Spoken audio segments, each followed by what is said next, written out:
Hello students, welcome back to our channel. అందరూ ఎలా ఉన్నారు గైస్? అందరూ బాగానే ఉన్నారు అనుకుంటున్నా. ఇకపోతే ఇవాళ మన వీడియో ఏంటంటే, ఏపీలో 10th క్లాస్ పబ్లిక్ ఎగ్జామినేషన్స్ అయితే సక్సెస్ఫుల్గా కంప్లీట్ అయితే కావడం అయితే జరిగింది.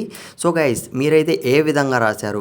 ఏ క్వశ్చన్ పేపర్ అనేది మీరు ఈ ఇయర్ 2024లో ఏ క్వశ్చన్ పేపర్ టఫ్గా ఫీల్ అయ్యారో ఒక్కసారి కింద కామెంట్ అయితే చేయడానికి ట్రై చేయండి. ఇకపోతే గైస్, ఎగ్జామ్స్ అయితే కంప్లీట్ అయిపోయాయి, కానీ స్టూడెంట్స్ అందరిలోనూ పేపర్ కరెక్షన్ అనేది ఏ విధంగా జరుగుతుందో, ఎలా చేస్తారో, పాస్ చేస్తారో, ఫెయిల్ చేస్తారో అన్న దానిపైన అయితే చాలా అంటే చాలా డౌట్స్ అయితే ఉంటాయి.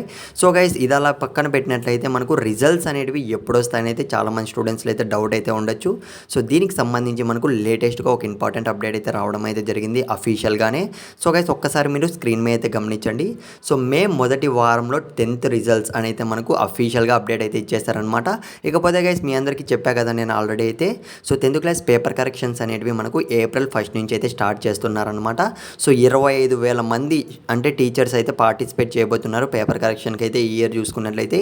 ఎందుకు ఇంతమంది అన్న విషయానికి వస్తే మనకు రిజల్ట్స్ అనేవి ఎంత వీలైతే అంత తొందరగా అయితే రిలీజ్ చేయాలని అయితే అనుకుంటున్నారు బోర్డు నుంచి అయితే అప్డేట్ రావడం అయితే జరిగింది. ఇకపోతే గైస్, ఇక్కడైతే ఒక్కసారి గమనించండి. April 1 నుంచి మనకు ప్రారంభిస్తే అంటే పేపర్ కరెక్షన్ అనేది 8th అయితే కంప్లీట్ చేయడం అయితే జరుగుతుందన్నమాట.